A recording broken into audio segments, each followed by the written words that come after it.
Welcome to my first presentation on electric traction. First, we will see what are the advantages of electric traction. Electric traction, it's the cleanest type of traction system. There is absence of smoke, ash, and dust. Rapid acceleration and braking retardation is possible. Higher passenger carrying capacity, that is a major advantage of electric traction. In electric traction, you can get a higher scheduled speed. It can be put into service immediately. The coefficient of adhesion is better. Center of gravity of electric locomotive is low, hence no need to reduce the speed while negotiating a turn. It can withstand large temporary overloads.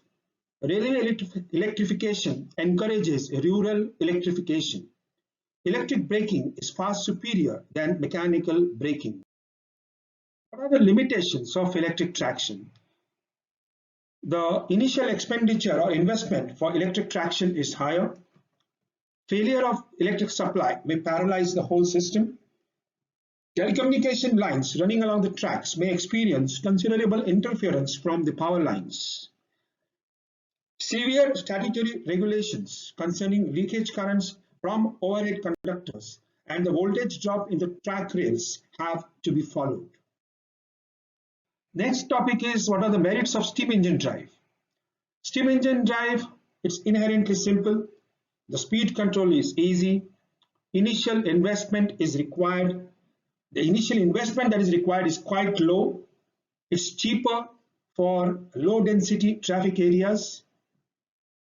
No interference with the telecommunication lines running along the tracks.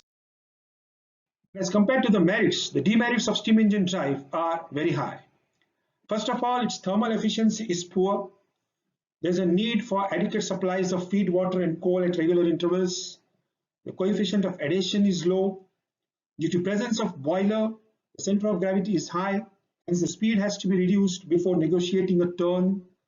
More number of crew members are required for the operation and maintenance. It's not suitable for underground railways due to the presence of smoke. Not suitable for carrying heavy loads on steep gradients.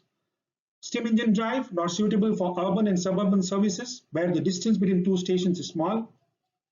Rapid acceleration and retardation is not possible. What are the merits of diesel electric traction? The initial investment in diesel electric traction is low as there is no overhead distribution system.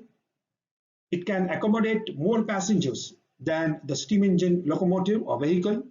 Higher acceleration and retardation is possible, and it can be put into service immediately. There are demerits of diesel electric traction. Maintenance cost is fairly high. Life of a diesel engine is comparatively shorter. Special cooling system is required for cooling the diesel engine. Dead weight of such locomotive is more. The fuel oil has to be imported since it's not easily available in our country. Lastly, we look at a very important topic that is there, block diagram of electric locomotive. The equipment number one that is marked here is basically a catenary or an overhead distribution wire which carries single phase 25 kilovolts AC supply at 50 Hertz. Equipment number two is a pantograph, which is basically a current collector device. It collects the current. The pantograph basically has a current collector strip which is coming in contact with this catenary or the overhead wire. Then equipment number three is, this is representing an air circuit breaker or air blast circuit breaker. The function of the air blast circuit breaker is in case of any short circuit fault or continuous overload condition, this air blast circuit breaker will trip and disconnect the supply to the locomotive. So it is a protectionary device. Equipment number four, it is a step-down transformer with on-load tap changer. Now, the function of this on-load tap changer, this on-load tap changing is all normally provided on the high voltage side. The function of the on-load tap changer is basically to limit the current, or if you want to control the speed of the motor by varying the voltage. Both these objectives you can achieve by using this on-load tap changing device. Now the voltage that is stepped down by the step down transformer is rectified, it's converted to AC, from AC to DC. So equipment number 5 you can see here is a rectifier, but the output of the rectifier is not smooth and continuous. So you require equipment number 6 here, which is a filter. So filter, it removes whatever ripples are present in the output of the rectifier. Here they have shown a smoothing reactor as a filter. So the output of the filter is basically smooth and continuous and it's free from any ripples.